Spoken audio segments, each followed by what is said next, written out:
Hi guys, Lachlan here again, and this is the Flipped Classroom workflow, but this is a little bit of a one-off. If you're interested in creating videos, then this video is for you. Why should you do it? Well, because A, it's really quite fun. B, the students get really engaged if you create your own characters, because they can, like you can now, they can see you in the corner, or they see you talking and they're like, okay, it's my teacher and they're talking to me. Nothing wrong with finding other people's videos. In fact, it's a good way to start, but creating videos is really easy, and I'm about to show you how to do it. So you can use anything to create your video. You can use your phone, if you've got a GoPro, an iPad, whatever. But the easiest for me that I have found time and time again is an app called Screencastify, which is a Google Chrome extension.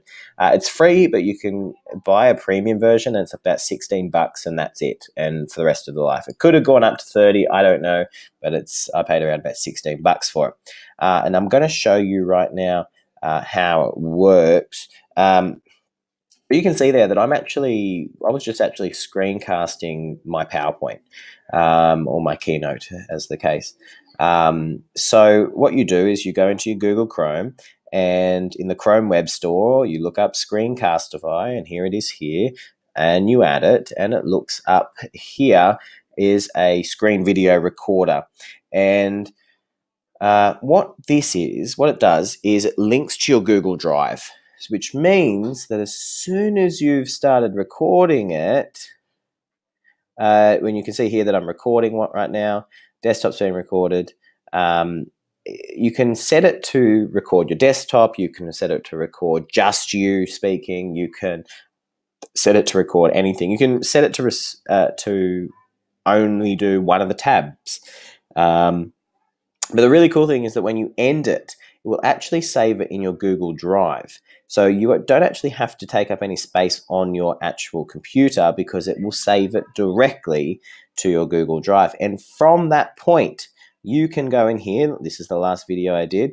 You can go share, and you can share it to YouTube or to Google Drive. Now, when we do the flipped feedback video, I'll show you why Google Drive is really important. But if you share it to YouTube, then you can share it with everyone. If you wanted to just share it with your class, you turn your privacy to unlisted. And I'm going to, for me, I put them as public because I don't really care when students come across and go, oh, you're on YouTube. So what? Yes, that's the whole point. But if you're a little bit more, if you just want to be under the radar, if you go unlisted, what that means is that only people with that certain link will be able to see it. And then you'll be able to copy link and share to Google Classroom. So it happens really, really easily, all within this Screencastify.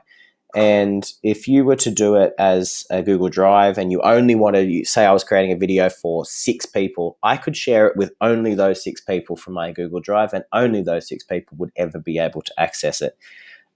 It's really, really simple. So that's Screencastify from the Chrome Web Store. Get it, have a bit of a play with it, and enjoy making the videos. They say that the videos should only be between 5 and 10 minutes. And the other big rule, if I can actually give you a little bit of advice, is make sure that you don't get precious with your videos. Sometimes there might be, for example, where I am, there are chickens in the background, not sure if you can hear them, or the bell might go off, or somebody yells out something. And as long as it's not profanities, keep it in there. I mean, it doesn't really matter. And the kids forgive. If you're making the videos, the kids forgive that sort of stuff. They might have a laugh with them. If you wanted to, and this can happen sometimes too, for example, if you're doing something like maths and you need to draw on the board, well, set up your laptop so that, or your webcam if you've got one, and actually have the whiteboard behind you, so that it's in screen at all times. Apart from that, that's it. All I can say is go and have fun, experiment. If you find some cool features of it, let us know so we can share that. But yes, essentially, that is how to create a video. Very simple.